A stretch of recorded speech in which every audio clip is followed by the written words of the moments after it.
Hello everyone, I am Yash Patel and welcome to my channel Django World. So in today's video, we are going to see throttling and we are done with authentication and permission part. Okay, so let's understand throttling in detail first. So throttling is basically used to restrict the number of requests according to the user or user type.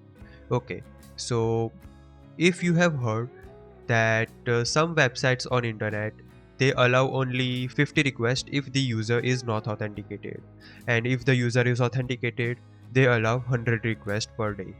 Okay, and sometimes some websites also provide some plans like let's say if you have basic plan then you will allow only 100 requests per day, and if you have standard plan then 1000 requests per day, and premium plan unlimited request.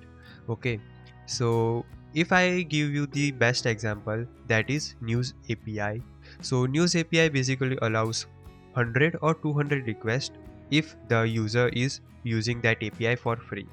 Okay, so we basically use throttling to protect our website by bots. So bots can basically spam the request on our website, or we can say to our API, and the API or website might face some downtime if the requests are constantly spammed.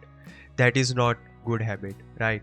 So that's why pro developers uses throttle. Now throttling can be allocated, let's say per minute, per hour, or per day. That depends on you. Okay, and there are two type of throttling. First is unknown rate throttle and second is user rate throttle. So unknown rate throttle is used for anonymous user.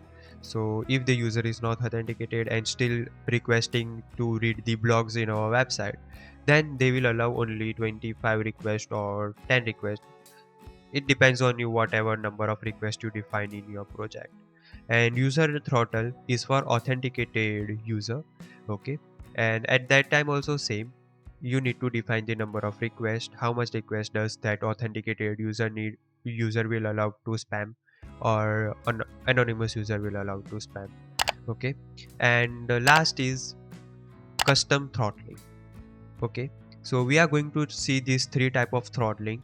So I hope you got idea about throttling, and this was just a theoretical video. Okay, so in next video we are going to start with throttling, and yeah, last throttling type is corporate throttle. We are going to see these two. Okay, so yeah, thank you for watching this video and I will see you in next one.